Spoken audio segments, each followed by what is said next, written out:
Oops. All right. So the fourth tip is, I wrote it up for the PowerPoint as beware of the dangers of don't.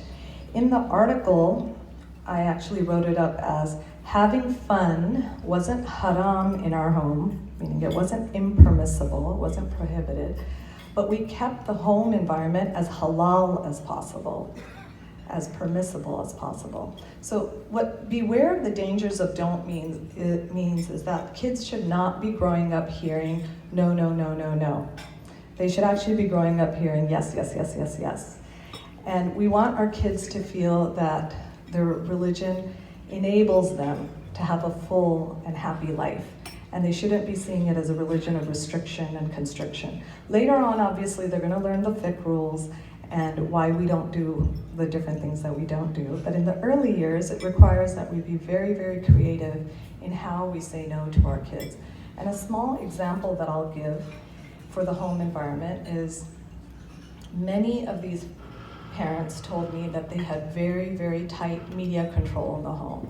They had very limited screen time for their children, whether it was the iPhone or the iPad or the television set. But instead of telling their kids the entire week, no, you can't use the phone, or no, you can't watch TV, they had set rules for how much media time was allowed, but then on the weekends, they would go all out. And oftentimes, many of them told me that they would have what they called a family movie night. And the entire family would watch a movie together, a movie that they could discuss and enjoy, and they would pop popcorn and bring out ice cream. So the kids had something to look forward to, and they didn't see it as that we're constantly being kept from entertainment. They actually had something that they were going to anticipate. So Ustada Hadaya Hartford, she's a female scholar, she told me that for every haram that you stop your children from, you have to give them 2 halals that they can enjoy. So that's a good motto to keep in mind.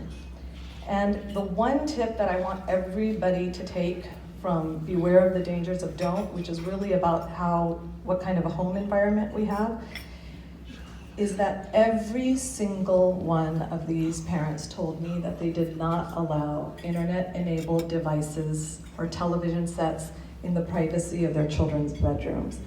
If there's nothing else you take from tonight besides that tip, not to allow internet access in the privacy of your children's bedrooms or unsupervised access to the internet, and the power of dua, then we're off to a good start, inshallah. All right, 5th tip.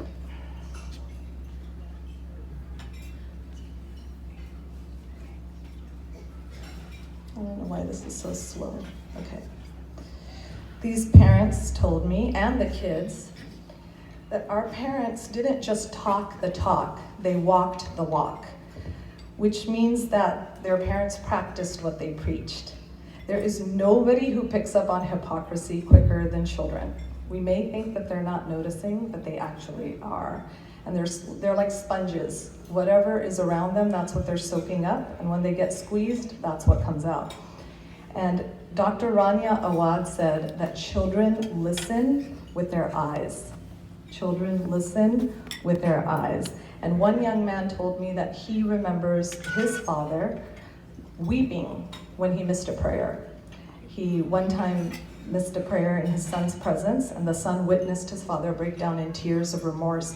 He told me that that did more for him than all the lectures about the importance of prayer could have ever done for him, just seeing how his father responded to the fact that he had missed the prayer time. And then Sheikh Nuhamin Keller says that children need to see that Islam worked. They need to see that Islam worked in the home. They need to see that Islam is the reason parents treat each other with civility and respect. Islam is the reason that the parents have a clean and nice smelling and organized home. Islam is the reason we don't litter. Islam is the reason we're good citizens. Islam is the reason we care about the environment and that we stand in line and we follow the rules. So when kids grow up and they see that Islam gave them a life of dignity and grace and benefit, then inshallah they're going to hold on to it.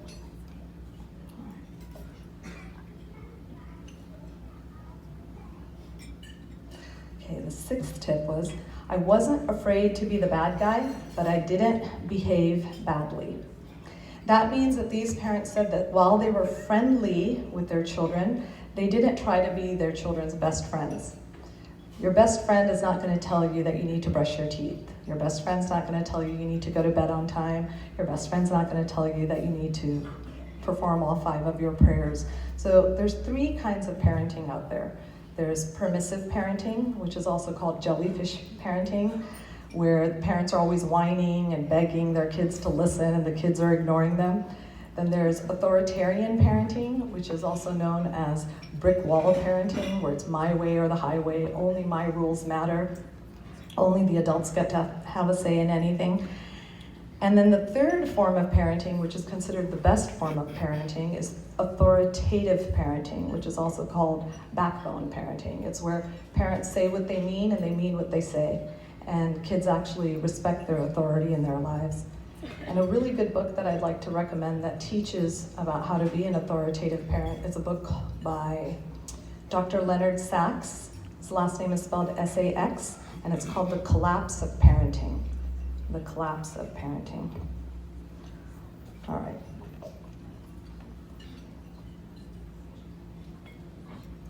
The 7th tip these parents shared is, I always kept them close by. And because I was involved in a homeschooling co-op and we homeschooled our 3 sons, people assume that's what I'm talking about, that homeschooling is the only way to do it. Not at all. The families I spoke to, they homeschooled, they private schooled, they public schooled, they sent their kids to Islamic schools. What it did mean, and I know this is a sensitive subject and it's not a judgment call on anyone, this is just the data I've collected. All of these parents told me that they didn't put their kids in daycare. Their kids were not in daycare from like 6, 7 in the morning till 6 or 7 in the evening. These children, some of these families had nannies who helped take care of the kids, but the actual tarbiyah, the actual upbringing of the children, was done primarily by a parent or a grandparent in the home. And Sheikh Alauddin Bakri, he said that there's 3 avenues in which your children are being influenced at all times. And those 3 avenues are the streets, which means their social life, where their friends are, the school, and the home.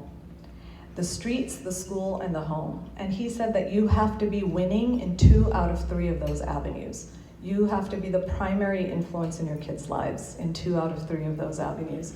And a great book that can teach you how to hold your kids close is a book called Hold On to Your Kids, Why Parents Need to Matter More Than Peers. Hold on to your kids, why parents need to matter more than peers.